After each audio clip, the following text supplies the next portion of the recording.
حالت حیض میں اگر عورت اپنے زیر ناف بال صاف کر سکتی.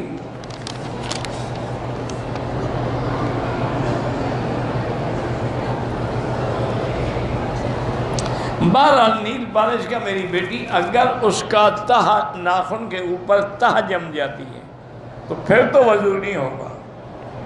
اگر وہ صرف رنگ لگتا ہے جیسے مہندی کا رنگ لگتا ہے تو پھر وضو ہو سکتا ہے. آپ لگا کے دیکھ لیں. اگر وہ تہ بنتی ہے تو جب تک ریموو نہ کرو اس کے نیچے پانی جائے گا ہی نہیں.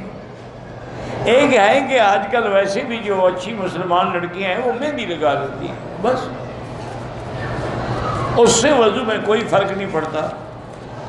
شاید اسی قسم کا کوئی نیل پالش نکل آیا ہو جو مہندی کے مقام کام کرتا ہو، اللہ عالم. پتہ نہیں کیا ہے جی، ایک شرٹ پہن کے نماز پڑھنا. بہرحال اگر یعنی ہاف بازو والی ہے تو نماز مکروہ ہو جاتی ہے. ظہر کی سنت مؤکدہ جو 4 رکعتیں پہلے پڑھنی ہیں وہ 2 کر کے پڑھو تو جائز ہے، 4 رکعتیں اکٹھی پڑھو تو جائز. اگر امام صاحب کا نماز پڑھاتے ہوئے وضو ٹوٹ جائے تو ٹھیک ہے، وہ ہٹ جائیں، پیچھے سے اشارہ کر دیں، کوئی آدمی آگے آ جائے.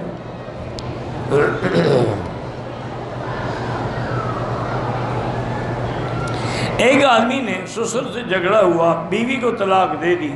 بیوی نے نہیں سنا، نہ سنے، طلاق تو مرد نے دینی ہے، سنانی تو ضروری نہیں ہے، ہو گئی.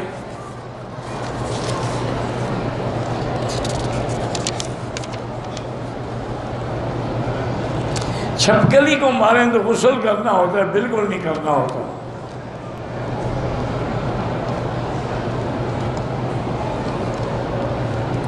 رمضان میں روزہ توڑ دیا تو جواب آیا کہ قضا کرے.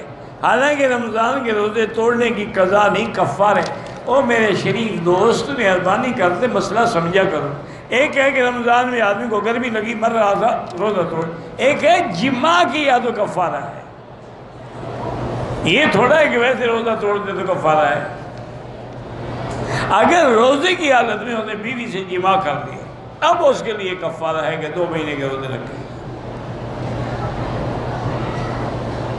کہتے ہیں کہ میں نے حیدرآباد میں سنا ایک مولوی قسمیں کھا رہا تھا کہ عرس میں جانا، سندل میں جانا، بزرگوں کے مزارات میں چادر چڑھانا یہ دین ہے. تو یہ تو بتایا ہوگا نا کہ کسی حدیث میں لکھا ہوا ہے یا ابو بکر عمر رضی اللہ نے چڑھایا تھا اور عرس منایا تھا. کوئی حوالہ تو دیتا نا، صرف مولوی کے کہنے سے تو دین نہیں بن جاتا. بالکل جھوٹ بول رہا تھا. اللہ کے غضب سے بھی نہیں ڈرتے، جھوٹ کو دین بنا دیتے ہیں. 10 محرم کو خیرات کرنا بدعت ہے، چونکہ یہ شیعہ کی عادت بن گئی ہے. اگر غیر ضروری بال جو ہیں 40 دن سے گزر جائیں پھر بالکل گناہ گار ہے. 40 دن کے اندر صفائی ضروری ہے، بغلوں کی بھی اور زیر ناف بھی. شعر و شاعری سن سکتے ہیں اگر شعر و شاعری میں کوئی لغو، کوئی فضول، کوئی گندی باتیں نہیں ہیں تو سن سکتے ہیں. کہتے کہ فرعون جو ہے وہ بحیرہ کلثم میں غرق ہوا تھا، میں کوئی ساتھ نہیں تھا. کتابوں میں دریائے نیل کا ذکر ہے، باقی اللہ اعلم.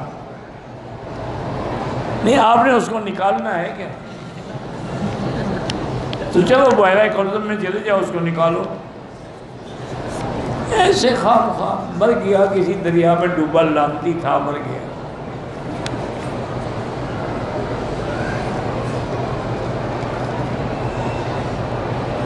بہرحال جب اللہ کے قانون کو چھوڑ کے انکار کر کے کافر کے قانون پہ عمل کیا جائے تو وہ تو خود قرآن نے کہا ہے کہ وہ لوگ کافر ہیں. ایک ہے کہ اللہ کے قانون کو مانتے تو ہیں لیکن مجبور ہیں.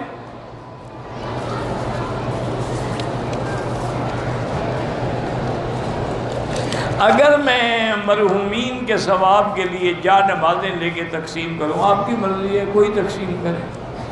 بہرحال اس سے بہتر یہ ہے کہ کسی غریب کو کھانا دیں. جا نماز کے بغیر تو نماز ہو جائے گی، بھوکے کیا کریں گے.